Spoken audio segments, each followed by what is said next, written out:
I'm going to move over to the political side of things a bit now. That what happened?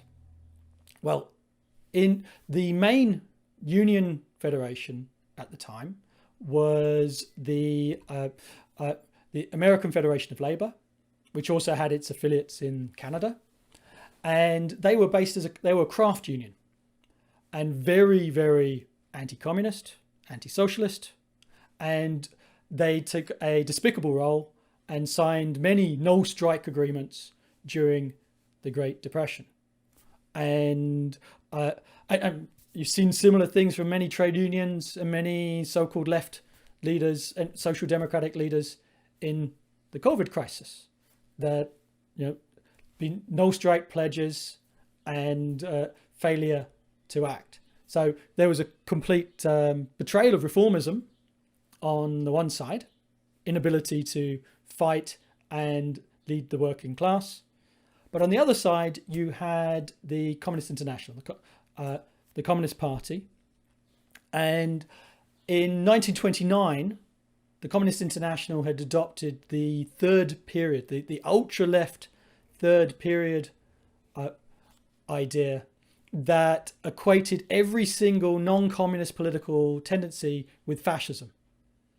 So there was the fascists, the conservative fascists, liberal fascists, and socialist fascists, social fascists. Everybody was fascism, and there was going to be a revolution tomorrow. When the reality is that in the Depression, people had their heads down. People were afraid of losing their jobs. They were afraid of fighting. The need was for defensive struggles, not offensive struggles. And they took it the social fascist policy led to extreme sectarianism. They rejected any kind of united front with the the workers who supported social democratic parties or unions, where that was absolutely needed in defensive struggles of the period. And they advocated red unionism.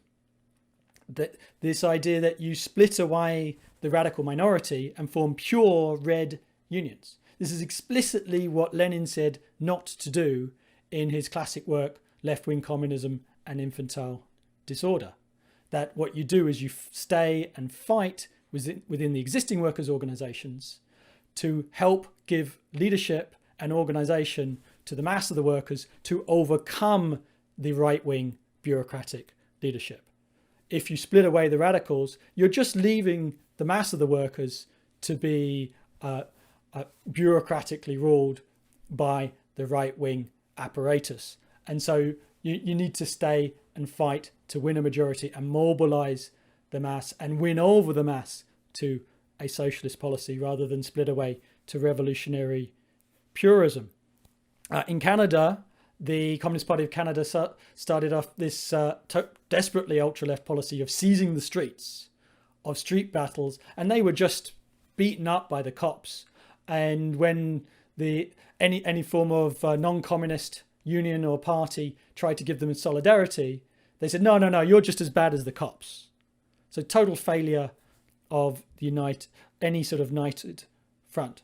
And it played into the hands of the state that the Communist Party of Canada was legalized, that there was a law on the books, Section 98, which was implemented after the Winnipeg General Strike. It was totally anti-democratic, dictatorial law that said that any party that advocates overthrow of the government is illegal.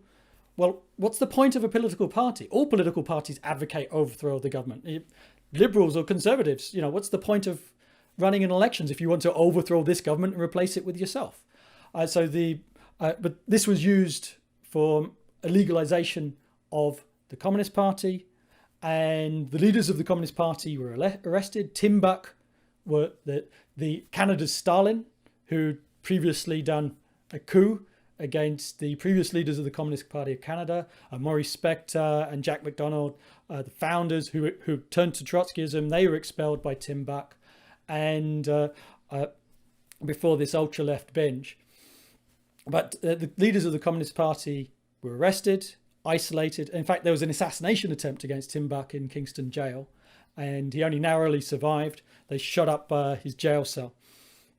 Now, the communists, with their third period policy, they didn't wage the best action against this disgusting attack by the state. But we shouldn't then excuse the actions of the state. No. That this was, again, the paranoid regime, and they did disgusting things. Canada is seen to be, this nice democratic country. What did they do? They arrested people in the middle of the night. If they didn't have, couldn't get all of their immigration status in order, if they were born abroad and were a communist, well, they were, without trial, whisked away, found themselves in Halifax on the East Coast before they could even talk to a judge or a lawyer or anything. And they sent Jewish communists back to Nazi Germany, which is an effective death sentence. That's what the Canadian state did during this period. Now, the Communist Party of Canada, as part of the Red Union policy, they founded the Workers' Unity League. The Workers' Unity League. That was their Red Union. And on the one side, you had the reformists doing nothing. And on the other side, you had the Workers' Unity League, which was, to give them their due, were the only people really fighting during this period, but they weren't doing so in a way that could form a united front. But the leadership had made all these mistakes, but we shouldn't then tar the rank and file of the communist movement with the same brush. In fact, they were incredibly heroic individuals, capable individuals involved in the Communist Party of Canada for lack of any alternative. That, in fact, the Communist Party of Canada was the first pan-Canadian workers' party, and in the 1920s united all of the best elements of the organised working class. And they led a strike in Esteban that was defeated. People were killed. The state came down, crushed them from on high. But these were sort of isolated struggles during this period. But they achieved quite a lot. They had about 1,300 members during the period. And one very significant action that was led by the Communist Party was the On-to-Ottawa Trek, that they organised the unemployed in the work camps. Actually, I remember having a chat with Ted Grant back in the 1990s. And at that time, the Conservative government was talking about workfare, was talking about the possibility of forcing the unemployed to do work to get their unemployment benefit. And this is totally reactionary, because if it's a job that needs doing, well, it should be done by unionised workers at union rates. But otherwise, the labour is totally demeaning and insulting, which is the idea behind it. So it's totally reactionary. But I remember Ted Grant saying, yeah, we'll fight this. But at the same time, they're idiots to implement it, because workfare and other such work camps ends up organising the unemployed. Unemployed generally are atomised. They're just sort of spread out throughout the population. You bring them into a work camp situation and you concentrate them, and you make it far easier for socialists, communists, Marxists, revolutionaries, union organisers to actually organise these people. And that's what happened in this sense with the slave camps, the work camps, that the Relief Camp Workers Union was formed. There was quite an energetic communist who played a leading role in it, a guy called Arthur Slim Evans, who was a great sort of natural leader of the working class, could give a great speech, really rile everybody up. And they had a slogan, work and wages and unemployment insurance. There's important weaknesses in those slogans, which I'll come to later. But there's an irony in this, in that the camps were put in place to stop revolution, but by concentrating all of the unemployed together, they actually had the opposite effect of radicalizing people. And within a year, the communist founded Relief Camp Workers Union had organized practically every camp in British Columbia.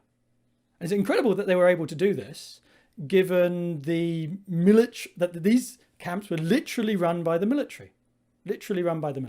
And anybody seen to be doing any kind of organizing was immediately expelled and blacklisted. But what they did is, they did organizing, they got expelled, they picked up the phone book, they picked a random name, they went back in, and they had a sort of a policy of, if you see me again, don't call me by my real name. So they managed to get around that.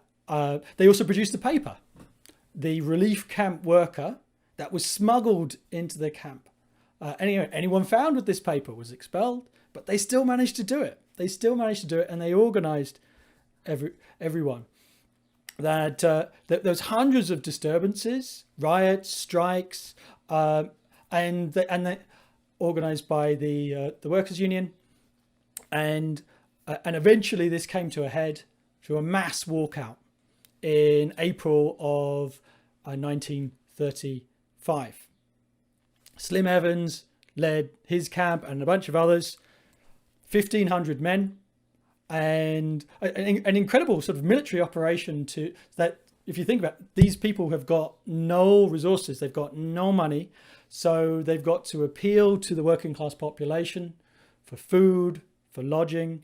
There was incredible support. They managed to get huge sympathy, so they fed and they housed all of these people. They managed to ride the rails and hitch rides, get to Vancouver, and they managed to organize in various divisions, and they proceeded to have several months of demonstrations demanding work and wages, unemployment insurance, and the working class came out to support them. There was a mothers' council formed, who were calling for support for our boys. Right? There's actually a great picture of the mothers form like a crowd in the shape of a heart around the unemployed workers. There's 14,000 people came out on a demo to support them. The Vancouver Council, a Liberal council, asked the Bennett Conservatives for support, said, no, this is a municipal problem, this is your issue, we're not giving anything. They occupied the library at Main and Hastings, a quite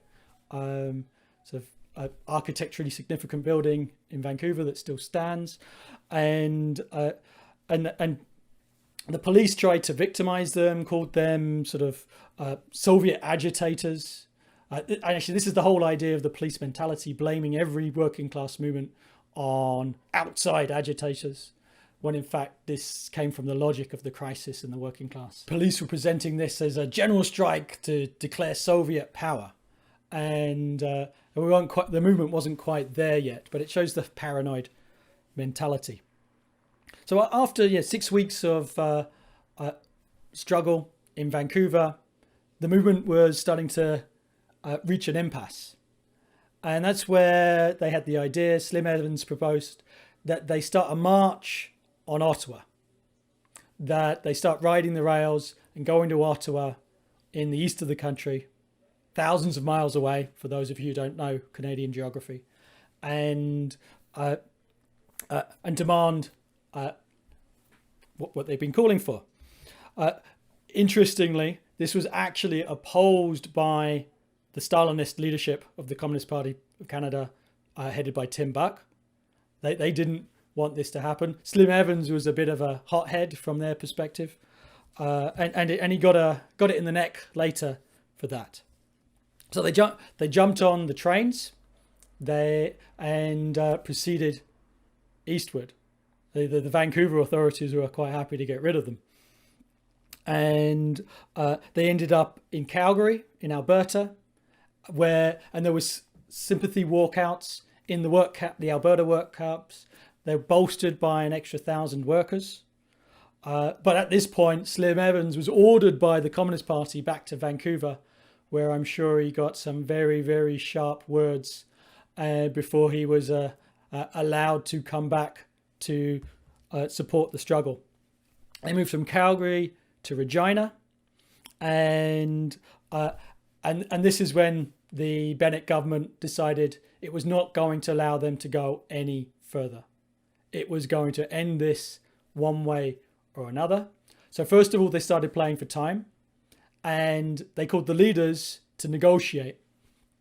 So then the leaders of the movement went on the train all the way to Ottawa to negotiate with the government. They faced a brick wall. No. But it was a delaying tactic, just to tire everybody out. So they got back and they tried to continue. All of the train lines were blocked. They weren't allowed to continue. And then on July 1st, Canada Day, Dominion Day, at the time, a provocation was organised.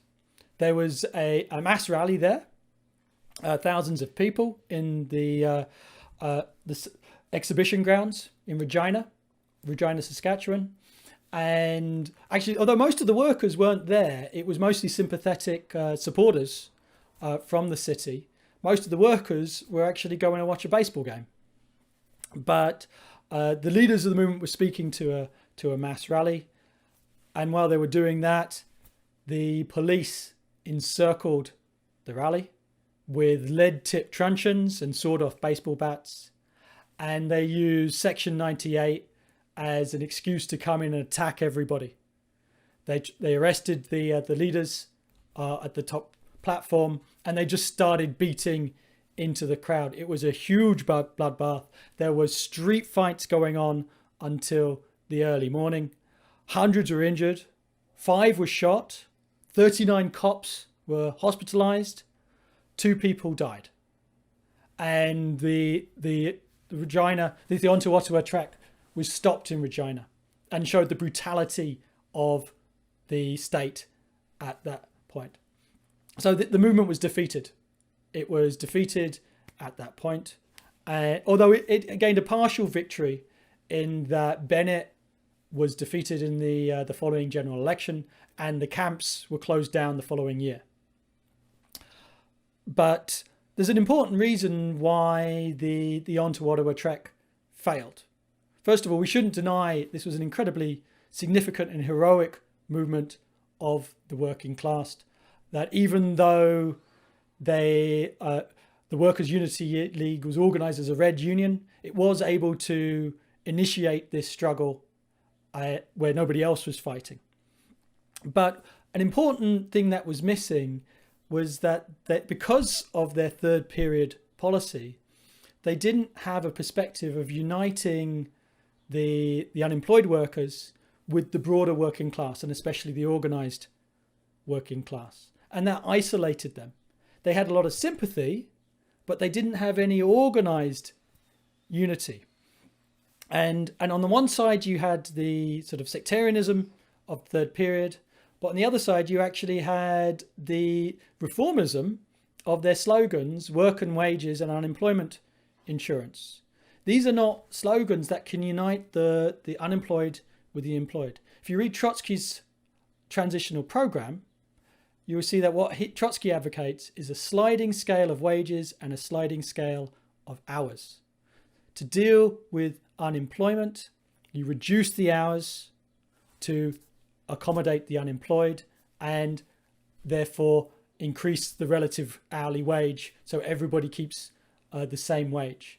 That is a slogan that Trotsky advanced that unites the employed and the unemployed, and the On-to-Ottawa Trek and the Workers' Unity League did not do that. Another thing is that the day after they left Vancouver, in fact, started a longshoremen's strike, a very important longshoremen's strike that was inspired by the San Francisco longshoremen's strike, and they totally could have linked up with that. So it was wrong to think that there weren't also radical movements, militant movements of the working class that they could have united with. They absolutely could have. So, but we shouldn't deny the fact that this was a vitally important struggle with important repercussions. But we should learn the lessons for the future. You must link the employed and the unemployed. Okay, moving on.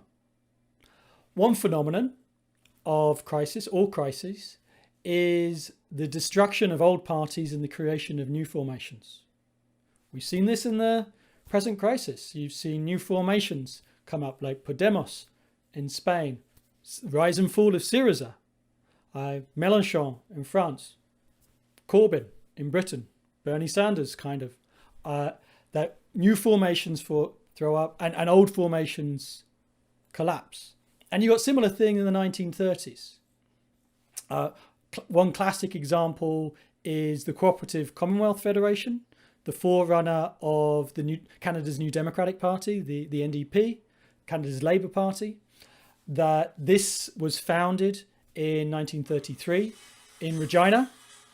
Wrote the Regina Manifesto that declared that no CCF government will rest content until capitalism is eradicated. Although we have to say that the CCF probably wouldn't have been formed if it wasn't for the Stalinist failure of the Communist Party. Communist Party was the first pan-Canadian workers' party, founded in 1921. It united all the best elements of the working class. And if it wasn't for the ultra-left adventures of Stalinism, of third periodism, then all of the best elements of the working class probably would have joined the Communist Party instead of founding the CCF. But the CCF filled that vacuum. You also had a very interesting formation known as social credit. And this destroyed the Alberta government, the United Farmers of Alberta government. So you had full of existing parties. And social credit was started up in Alberta by a preacher, a populist preacher called William Aberhart. And he actually latched on to what is essentially a Marxist idea and then misinterpreted it. But the idea is that the workers are not paid the full value of their labour. See, that's one of the foundational tenets of Marxist economics. The workers aren't paid the full value of labour, but they're not paid for their labour, they're paid for their labour power, they're paid for their ability to work. And the profits of the capitalists come from surplus value. Now, Aberhart and the social creditors, they said, look, the worker isn't paid the full value of their labour. The surplus is stolen by financiers and capitalists. And therefore, the society needs to provide social credit to compensate for the unpaid value of the workers' labour. But because it was based on capitalism, it became totally utopian.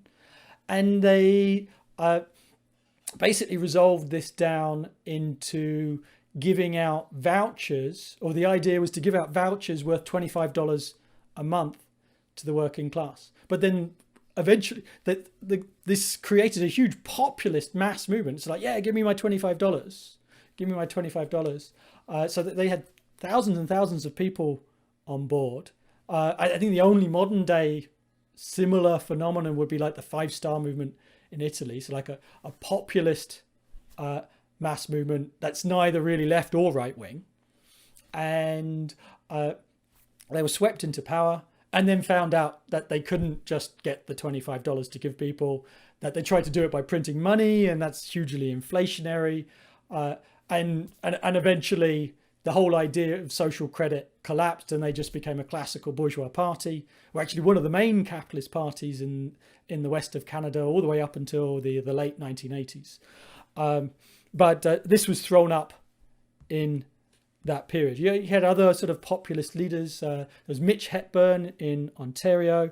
You had Duplessis, right-wing populist, anti-communist in Quebec, who implemented the padlock door, that any business, any building that was deemed to be communist affiliated or had communist meetings could be immediately padlocked by the police with no trial, no due process, nothing. So you had both right and left populism and these weird formations like social credit. So Labour began picking up its head from the utter crisis of the 29 to 33 period, where everybody had their head down. With the economy improving, then workers started to have more confidence to fight. And there was a number, in 1934, there were 3 really significant struggles in the United States. One of which was the Minneapolis Teamsters strike, which was led by Trotskyists. Another one was the West Coast Longshoremen, which was led by the Communist Party. And the third one was the Toledo Auto Light strike, led by the American Workers' Union, which eventually fused with the Trotskyists. It's instructed that these 3 significant strikes that broke the silence of worker struggle, they were all led by various revolutionary tendencies. And this gave the impetus to the formation of the CAO, the Congress of Industrial Organizations, that in 1935. And this really blew up a division between the old American Federation of Labor, Craft Union, Yellow Union quite often, signed no strike agreements, and worked with the bosses, versus this revolutionary idea of industrial unionism. Now, some people don't even really know what these terms mean, craft union versus industrial union. Well, a craft union organizes just the highly skilled workers, the technicians, the experts, and leaves the unskilled workers unorganized. And is quite elitist. There's even quite a lot of history of racism in craft unions. And so that was sort of the AFL tradition. Samuel Gompers was a significant figure in that.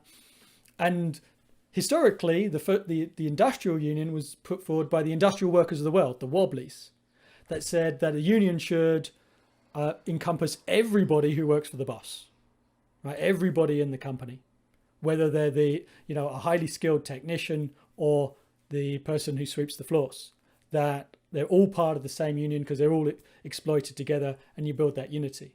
The AFL, the craft unions, opposed this as a so-called communist plot.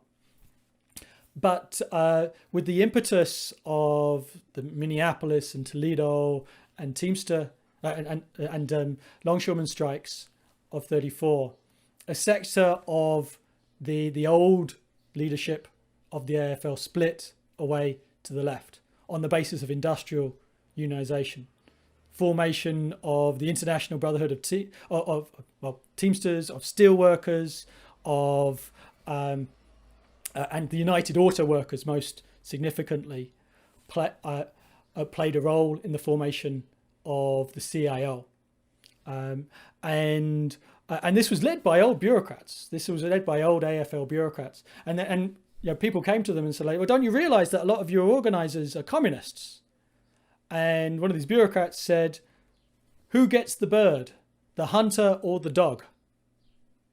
Right? So these bureaucrats were using communists as be their union organizers, the wild dogs, to go and grab the workers and organize those unions, whereas the bureaucracy kept control. Right? But it led to some really significant struggles. Notable struggles: Flint sit-down strike of 1936. And this was the United Auto Workers, General Motors. This was a strike for recognition because the bosses refused to recognize the union, refused to conduct collective bargaining. And instead of just organizing your classic picket line, the workers occupied the plant. So, scabs can come in the plant, but they're going to get any work done when there's thousands of striking workers there occupying the machinery? Don't think so. Occupation for 44 days, and there was huge running fights with scabs and cops, but it was victorious, and they managed. The Flint sit-down strike achieved recognition. A year later, General Motors in Oshawa in Canada, that they organized a similar strike for recognition. They didn't occupy the plant. It was classic picket lines, but they faced police violence and and the provincial premier, Mitch Hepburn, organised these thugs known as Sons of Mitches, who came to try and beat up the organisers. That they said this was this is a communist plot. This was American infiltration. Actually, the funny thing about the 1930s is that now people would like to think of Canada as more left wing than the United States, whereas in the 1930s the main influence of radicalisation was from the United States into Canada. So GM Oshawa was an important also victory of Canadian labour for industrial unionisation. 1937 was actually a historic year of working class struggle in the Americas. In the United States, there was 4,740 strikes. This encompassed 20% of all organised workers were on strike in 1937. There was 1,860,621 strikers. Incredible numbers. And at the time, this was the greatest year of class struggle in American history. Maybe there have been years since that have been at a higher level, but at the time it was the most militant year in American history, and Canada was also encompassed in that. And 1937 is also the year where the New Deal came to its limit. That it restored the profits, but it hadn't restored a positive cycle of accumulation of an expansion of capital. So the minute that the money started being withdrawn of the New Deal stimulus, well, then the economy started going back down. And even the New Deal, it didn't get it even back up to the level of 1929. This was 10% below 1929. And it started going back down as private capital failed to pick up the slack. The so-called pump priming of the Keynesianists did not work and does not work. Fundamentally does not work. So how did the capitalists get out of the Great Depression? As they were going down, the economy went back down in 37 and 38. How did they get out of it?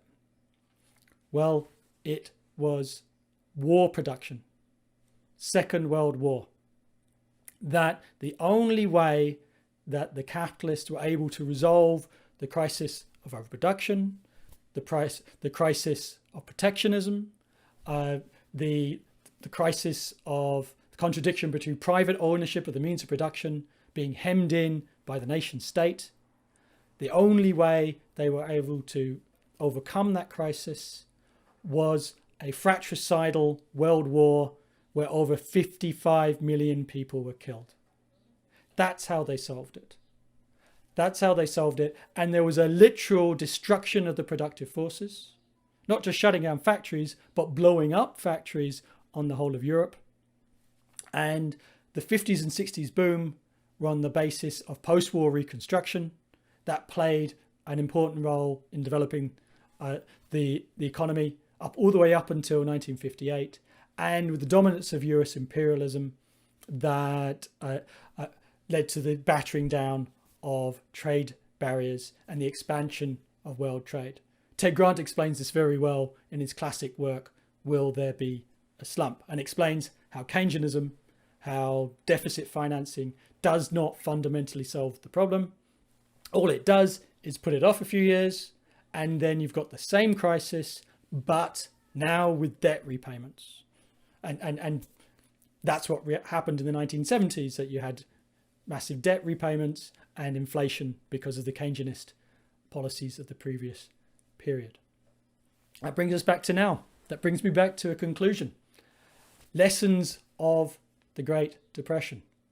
Well, it was a period of radicalization, period of workers' action, and a period where capitalism could have been overthrown. Absolutely. And the reason it wasn't, so the communist parties that were formed in the United States and in Canada in the 1920s, in the early 20s, if they were on the healthy basis, they got to a level of being a few thousand by the beginning of the 30s. If they were on a healthy basis and not a sectarian third period basis, they could have absolutely leapfrogged into being mass organizations and led those mass worker struggles of the late 30s. Unfortunately, they'd taken sectarian positions and they were isolated and they weren't able to take advantage. And the Trotskyists came too late on history. The American Trotskyists did manage to develop quite well during the period, but they started from too small a base and too late to really take advantage of the situation. Now we are entering into a new Great Depression. We're entering into a new Great Depression, and there will be just as massive revolutionary movements and counter-revolutionary movements, populist movements of the left and the right variety. This will come out, and eventually workers struggle. People reject capitalism. They already reject capitalism. And they're looking for workers' organization. So that is the real lesson. You must build the workers' organization. You must build the revolutionary organization. You must join the IMT, the International Marxist Tendency. That's what you must do. Help us build it. We are getting an important base in several countries. And one of the huge advantages we have over the revolutionaries of the 1930s is that we don't have to cope with the counter-revolutionary example of Stalinism. It's not a mass phenomenon anymore in most countries. And we have also learnt the lessons. We are able to learn the lessons and learn from the mistakes of our forebears. So if you want to end this system, if you do not want to let us go through another Great Depression and, new fratricidal wars and environmental catastrophe and the COVID crisis, which the capitalists are incapable of solving, if you don't want that, if you want fundamental change, join us, help us overthrow this system and put it to bed. And that is the best way to learn the lessons of the Great Depression. Thank you.